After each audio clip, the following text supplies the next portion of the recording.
Shalom. Untuk mendengarkan firman Tuhan, marilah kita bersatu di dalam doa. Kasih karunia dan damai sejahtera dari Allah Bapa kita dan dari anaknya Tuhan Yesus Kristus kiranya menyertaimu sekalian. Amin.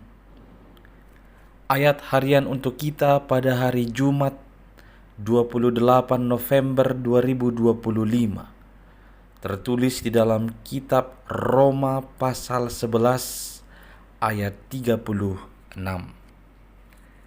Sebab segala sesuatu adalah dari Dia, dan oleh Dia, dan kepada Dia.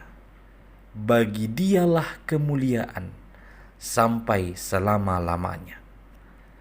Di dalam bahasa Batak disebut demikian. Aisian ibana do saluhu naro, marhite-hite ibana, jala marhapatean tu ibana do sasudenai, di ibana mahasangapon saliling-lilingna. Amin.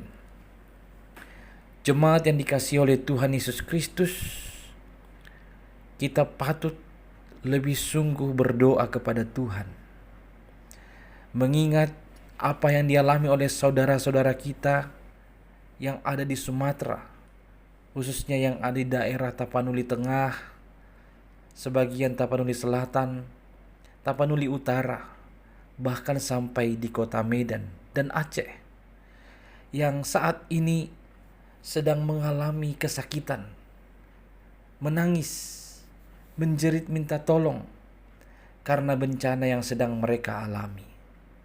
Tentu kita adalah alat Tuhan untuk memberikan mereka peneguhan, memberikan doa, dan memberikan semangat kepada orang-orang yang sedang dilanda bencana itu. Dan kita berdoa kepada Tuhan supaya bencana ini segera berlalu. Jemaat yang dikasihi Kristus, membaca ayat ini, apakah kita bisa menetapkan ini sebagai cara atau sebagai alasan untuk memahami peristiwa belakangan ini? Atau dengan kata lain begini, apakah ini tepat kita katakan bahwa segala sesuatu bencana ini adalah dari Dia dan oleh Dia dan kepada Dia?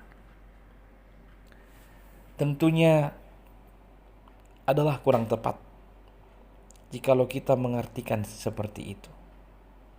Sebab Allah dari awal sampai sekarang, sampai selamanya adalah merancang keselamatan, bukan kecelakaan, bukan kehancuran. Maka perlu kita berefleksi, introspeksi diri tentang apa yang telah kita perbuat, tentang apa yang kita telah lakukan, sehingga kita dan banyak orang yang sedang mengalami derita harus mengalami bencana pada saat ini. Kalimat ini kalau saya boleh artikan adalah ayat yang menentang kesombongan, menghancurkan kesombongan. Ternyata ada orang yang telah di dalam Kristus jatuh ke dalam kesombongan, menganggap segala sesuatu itu adalah usahanya, termasuk keselamatan itu adalah merupakan upaya yang dikerjakannya. Namun Paulus mengingatkan, tidak. Keselamatan kita bukan karena pekerjaan dan usaha kita. Itu adalah karena Allah, berasal dari Allah. Maka dia mau mengingatkan kita segala sesuatu itu adalah dari Dia dan oleh Dia dan kepada Dia. Maka jikalau keselamatan itu kita peroleh dari Dia, berasal dari Dia, maka harusnya kita memakai keselamatan ini hanya untuk kemuliaan Tuhan sampai selama-lamanya. Bukan untuk kemuliaan diri kita sendiri, bukan untuk kesombongan. Dan marilah juga memahami peristiwa belakangan ini sebagai kesempatan untuk menghancurkan kesombongan kita. Siapa tahu ada banyak dari kita yang karena kepentingan dan dengan kesombongan hanya memikirkan diri sendiri, tapi tidak dengan alam semesta, tapi tidak dengan lingkungan. Marilah kita mengembalikan bahwa kehidupan ini berasal dari Tuhan. Itu oleh Tuhan, dan tentunya harus kepada Tuhan. Dan biarlah kehidupan kita ini kini kita pakai hanya demi kemuliaan nama Tuhan sampai selama-lamanya. Segala sesuatu adalah dari Dia, dan oleh Dia, dan kepada Dia. Kita tidak perlu menganggap diri lebih pandai dari yang lain. Kita tidak patut hidup dalam kesombongan. Segala sesuatu berasal dari Dia. Satu-satunya jaminan keselamatan kita juga hanya Dia, yaitu Yesus Kristus. Kita patut untuk merendahkan diri di hadapannya dan memohon belas kasihannya. Selain itu, kita juga harus senantiasa bersyukur, memuliakan Dia, sebab hanya bagi Dialah kemuliaan sampai selama-lamanya. Amin, kita berdoa. Ya Tuhan Allah, ajarlah kami untuk hidup rendah hati, dan biarlah kemuliaan hanya padamu saja.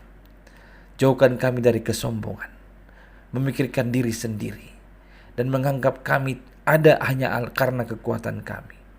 Ini semua adalah karena pekerjaan-Mu. Ya Tuhan, kiranya kami senantiasa boleh menyadari segala sesuatu berasal daripada-Mu. Ya Tuhan, hari ini kami juga berdoa bagi saudara-saudara kami yang sedang menderita, yang mengalami bencana. Berkatilah mereka ya Tuhan, supaya mereka memiliki kekuatan, supaya mereka memiliki keteguhan, dan mereka juga segera terhibur, segera melalui bencana ini, kesakitan bencana ini, dengan sukacita yang Engkau sediakan bagi mereka. Ya Tuhan, cukupkanlah segala sesuatu yang mereka perlu, supaya mereka boleh hidup berbahagia dan juga bersukacita serta berpengharapan. Demikian pun kaminya. Ya Tuhan, inilah doa kami yang kami sampaikan melalui nama anak-Mu Yesus Kristus, Tuhan dan Juru Selamat kami. Amin.